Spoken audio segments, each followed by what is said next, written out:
Je m'appelle Patrick Garcia, je suis ancien mineur, j'ai 32 ans de mine. Je suis le président de l'association de sauvegarde du patrimoine Albi Carmont. Aujourd'hui vous êtes là à Font-Grande, on est depuis à peu près 2005, on anime pour les journées du patrimoine le nord du département. On avait commencé par Monestier et on est allé jusqu'à Albi et on finit cette année à Font-Grande. On aura fait toutes les communes du bassin minier. Notre but, c'est de faire connaître des lieux oubliés aux Carmonzins. Pas tellement oubliés que ça, parce que pour l'école, elle est encore vivante, quoi. Et on n'est pas dans la nostalgie. On est juste dans le fait de remonter, de montrer aux gens la richesse de leur histoire. Et même qu'il n'y ait pas d'échevalement, même qu'il n'y ait pas de grosse industrie gardée de la mine, on a quand même quelques endroits très particuliers. Et celui-là, cette année, il est vraiment particulier pour nous parce qu'on a travaillé toute l'année avec l'école. L'année dernière, on est venu faire des conférences et des ateliers avec les gamins. Ça nous a vraiment plu. Et cette année, on parraine une école qui s'appelle Jean Moulin à Carmont. Pourquoi celle de Jean Moulin? Parce que c'est la seule école qui ont le puits Tosiès dans la cour. Et depuis qu'on commence, depuis 2005, on fait des partenariats avec eux. Et cette année, l'idée nous est venue de dire aux enfants là où ils étaient. Et vendredi, ils ont reçu leurs petits copains de Jean Moulin, pardon, excusez-moi, de Jean Moulin, et c'est eux qui ont présenté leur école. Et on est heureux parce que toutes les classes de Jean Moulin est là, et c'est eux qui ont fait même la visite de la galerie. Alors notre but, il était atteint, c'est essayer de transmettre nos valeurs, notre métier aux générations qui arrivent. Et les trois quarts du temps, hein, là on a été surpris parce que ils ont découvert qu'ils avaient des grands-parents, des papiers qui étaient mineurs. Ah ouais. Ils ne le savaient même pas parce que je pense qu'à un certain moment on ne le dit plus qu'on a été mineur. Surtout que Font-Grande, qui était une cité minière à 100%, maintenant elle est à peu près à 50%. Ce sont des non-mineurs qui habitent dans la cité. Et ils sont venus. Et ils sont venus ce matin, on a discuté avec certains, ils ne savaient pas du tout la structure, pourquoi nous on l'a appelé cité-jardin. Ça c'est un concept, quoi. Et que le cœur de la cité c'était l'école. Font-Grande, c'est quoi? C'est un haut lieu de quoi? Carmont est divisé en deux, hein. Il y a l'Est et l'Ouest. Hein. Le bastion pour le maquis de Solage, c'était Font-Grande.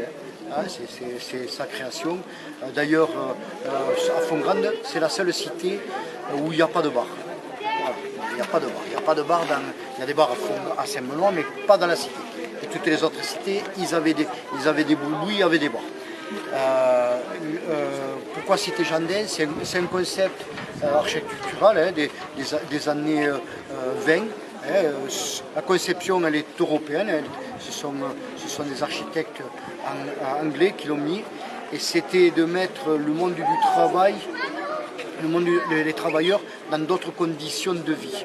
Et je ne vous cacherai pas que c'était surtout pour fidéliser les mineurs, quoi, parce que moi je suis issu de la première immigration, hein, mes grands-parents ont été recrutés en Espagne hein, par des recruteurs du maquis de Solage. Hein.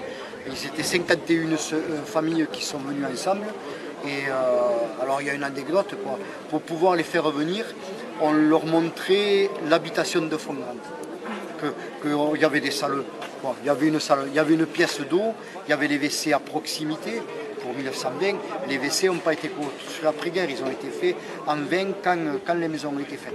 Il y avait une modernité et il y avait, c'est vrai que pour les anciens, il y avait une rigueur, hein, c'était très, nous on appellerait ça fliqué, quoi, hein, on n'avait pas le droit, ils n'avaient pas le droit de faire n'importe quoi dans les jardins, ils étaient obligés de tenir les jardins.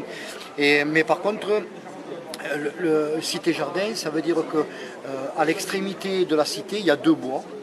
Et d'ailleurs, c'est pour ça qu'on a pris le coin. Fongrande était des champs agricoles, mais il y avait 2 bois en extrémité.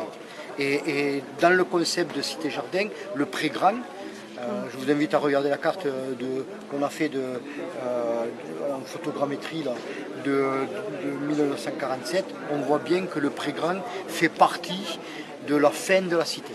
Voilà. Et c'est un concept qui est né dans les années 20 et particularité, toutes les maisons et toute l'école, c'est du béton. Voilà, c'est du béton, c'est l'ère du béton. On l'a oublié, il est habillé, mais c'est l'ère du béton. La seule modification qu'il n'y a que sur l'école, le toit n'existait pas, c'était des grandes terrasses. C'était fermé, pour des raisons de sécurité pour les enfants c'est fermé, mais là on l'a rouvert pour que les gens y prennent possession. Et en fin de compte, là où on a réussi, nous, c'est quand c'est eux qui font les guides. Et là, il y a des photos et ils essayent de se reconnaître parce qu'il y a des gens qui ont à peu près 80 ans, ils se reconnaissent sur les photos. Et pour nous, on a réussi. Et là, si vous entendez derrière, il y a des papis là qui sont en train de faire visiter la galerie. On n'a plus besoin d'y être, c'est eux qui font les guides.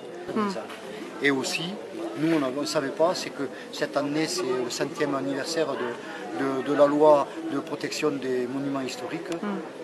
C'est un pied de nez parce que c'est quand même pour le Carmozin. Ils ont eu adroitement, sans que ça soit classé, ils ont su garder l'existant. Parce que les classes qu'on nous fait visiter, il y a encore, c'est dans le jus de 1920. Il n'y a que le mobilier qui a changé et les ordinateurs, mais le tableau a resté, les couloirs sont restés tels que. La modernité, elle s'est adaptée au bâtiment. Je trouve ça magnifique.